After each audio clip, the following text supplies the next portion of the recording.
নমস্কাৰ, মই ৰঞ্জন চৌধুৰী। একচুৱেলি দেখা গৈছে যে অসমৰ সৰহভাগ মানুহ মানে ইমান ৰাজনৈতিকভাৱে ইমান বেছি সজাগ, তেওঁলোক আন ৰাজ্যৰ এইবিলাক ৰাজনীতিবিলাক না শুনিব চেষ্টা কৰে না বুজিবলৈ চেষ্টা কৰে। কিন্তু মই অলপ সময়ৰ ভিতৰতে মিলাই দিম আপোনালোকক যে আন ৰাজ্যৰ লগতো যে আমাৰ ৰাজ্যৰ ৰাজনীতিৰ মিল আছে।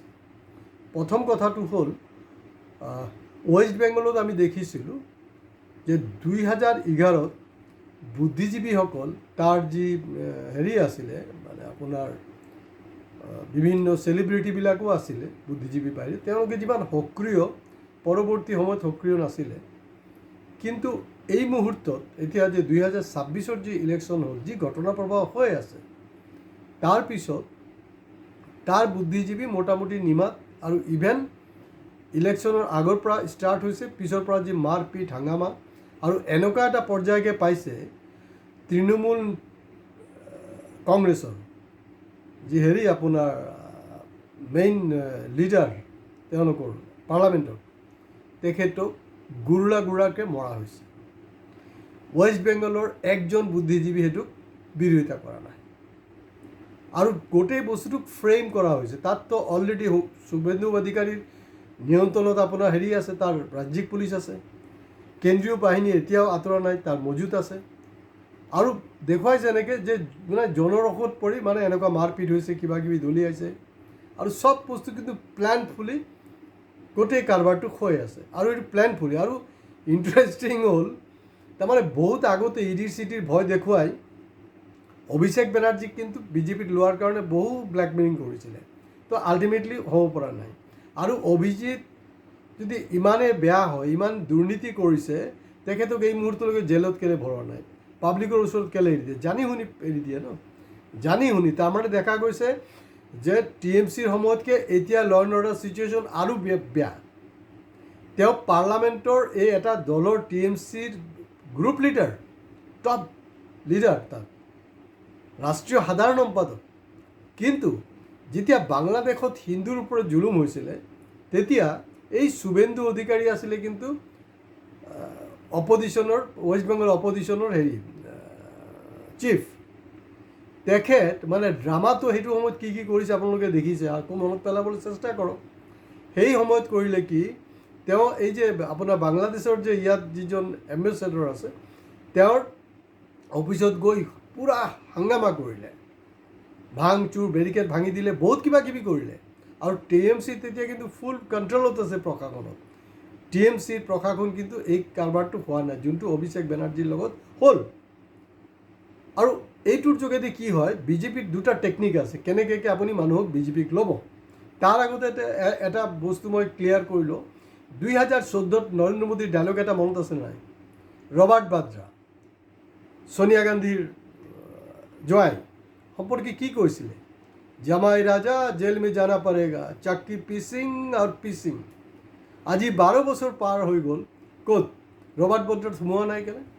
আৰু যদি অভিষেক বেনাৰ্জী যদি ইমান দুৰ্নীতিগ্ৰস্ত হয়, এই মুহূৰ্তলৈকে এৰেষ্ট কেলে হোৱা নাই? তাৰ ছিষ্টেমটো এনেকুৱা, প্ৰথমতে পিটন দিব। এতিয়া যিমান অফিচ আছে, TMC অফিচ আছে, TMCৰ কাৰ্যকৰ্তা আছে, চবৰ লগত মাৰপিট কৰি আছে। এটাই কাৰণ, ৰিজনটো কি, যাতে বিজেপিলৈ গুচি আহে। তাৰ কিন্তু এটা সাদৃশ্য আছে, আপোনালোকে বুজিবলৈ চেষ্টা কৰক।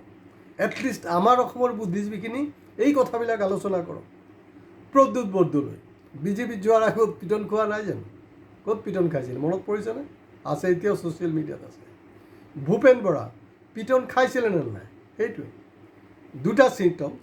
এটা হ'ল যদি কোনো অপজিশ্যন লিডাৰক পিটন খায়, তেতিয়া হ'ল ইয়াৰ ইংগিতটো হ'ল তেওঁ বিজেপিলৈ যাবলৈ বাধ্য। আৰু এটা হ'ল যোনটো আটাইতকৈ বেছি ইম্পৰ্টেণ্ট, এইটো হ'ল আপুনি যদি দুৰ্নীতিগ্ৰস্ত হয়, যি শুভেন্দু অধিকাৰী ৰিল বিজেপি চলাইছিলে, যে টকা লৈ আছে দুই হাতে, মোদী খুদ চলাইছিলে, আজিৰ দিনটোতো ছ'চিয়েল মিডিয়াত এভেইলেবল, সেইজন হৈ গ'ল এখন ভাল। আৰু আমাৰতো ইয়াত মামাজী আছে, ক'বলৈ নাই। তো যিনক এই মুহূৰ্তত কিন্তু পূৰ্ব ভাৰতৰ পোষ্টাৰ বয় শুভেন্দু অধিকাৰী। এই গোটেই কাৰবাৰটোৰ কি হ'ল, আৰু এটা অসমৰ লগত এটা মিল আছে, আপোনালোকে মন কৰিব। এই যে আমাৰ তাৰ যদি মোৰ ভুল নহয় তেওঁৰ পাৰ্টিটোৰ নাম চাগে আম জনতা উন্নয়ন পাৰ্টি, ঠিক আছে, আম জনতা উন্নয়ন নহয়, নিজৰ উন্নয়ন। ইয়াৰ নাম হ'লগৈ মানুহজনৰ হুমায়ুন কবিৰ, ঠিক আছে, আপোনালোকে চেক কৰি দিয়ক, হুমায়ুন কবিৰ। হুমায়ুন কবিৰৰ লগত বহুত আগতে 1,000 কোটি টকাৰ ডিল হৈছিলে বিজেপিৰ। সেই মুহূৰ্তত কিন্তু পেপাৰে ৱেষ্ট বেংগলৰ পেপাৰে ওলাইছিলে, সেইটো লৈ চৰ্চাও হৈছিলে। আৰু সেইটোৰ যে কানেকশ্যন নাই, সেইটোত যি ধৰণে মানে প্ৰতিবাদ কৰিব লাগিছিলে বিজেপি, তেনেকৈ কৰা নাই, কুৱেশ্যনবিলাক জাষ্ট এভইড কৰিছে।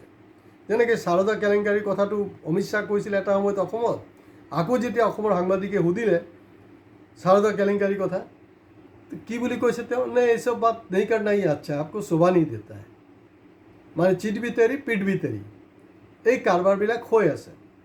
কিন্তু মই আচৰিত লাগিছে যে অসমৰ ৰাজনীতিৰ লগতো ইয়াত সম্পৰ্ক আছে। এইটো এটলিষ্ট আমাৰ বুদ্ধিজীৱীবিলাকে আলোচনা কৰক, আন্দোলন কৰিব দৰকাৰ নাই। তাৰ ডিল কিমান হ'ল? 1,000 কোটি টকা। আৰু নভবাকে মানে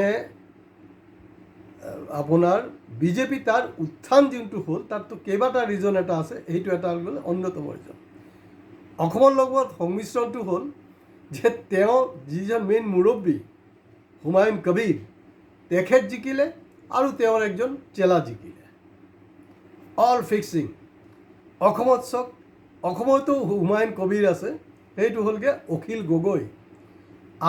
আমাৰ হাতত সেইটো তেনেকৈ পেপাৰে ওলোৱা নাই, কিন্তু আমাৰতো এটা মিছন চলি থাকে, চব জিলাই চব খবৰ পাতি আমি পাই থাকোঁ।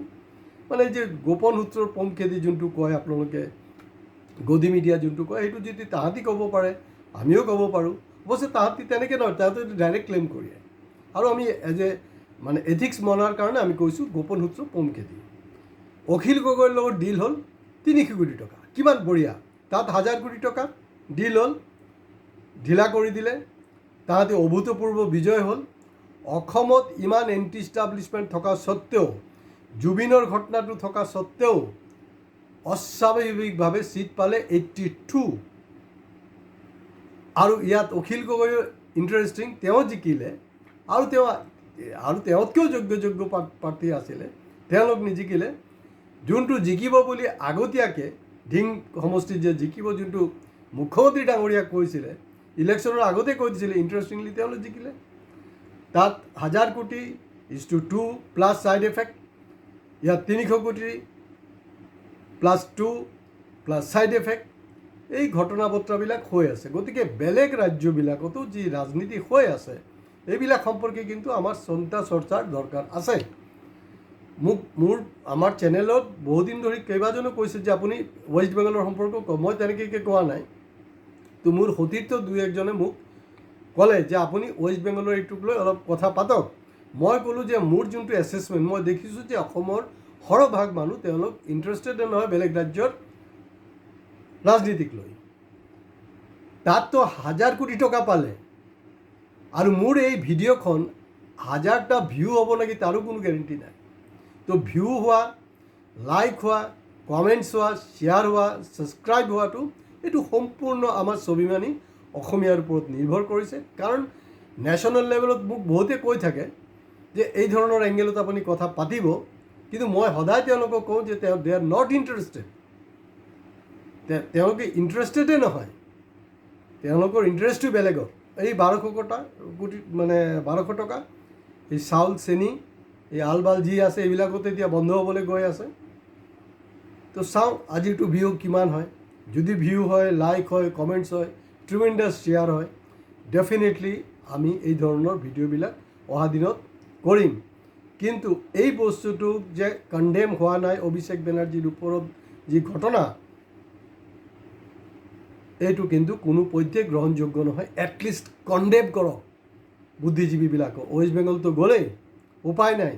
কাৰণ তাক যদি আপোনাৰ মেইন মানে ৰাষ্ট্ৰীয় নেতাক পিটন দিব পাৰে এনেকৈ, তো তাততো বুদ্ধিজীৱীক পিটন দিব। অসমত তেনেকুৱা এটা ছিটুৱেশ্যন হোৱা নাই, তো ইমান কেলৈ ভয় খাইছে অসমৰ বুদ্ধিজীৱী? এইবিলাক লৈ কথা পতা নহয়। এইবিলাক প্ৰতিটা জিলাত সেইবিলাকৰ ওপৰত ছেমিনাৰ হ'ব লাগে, ৰাইজৰ সচেতনতাটো বঢ়োৱাটো উচিত। আজি ইয়াতে শেষ কৰিছোঁ। নমস্কাৰ।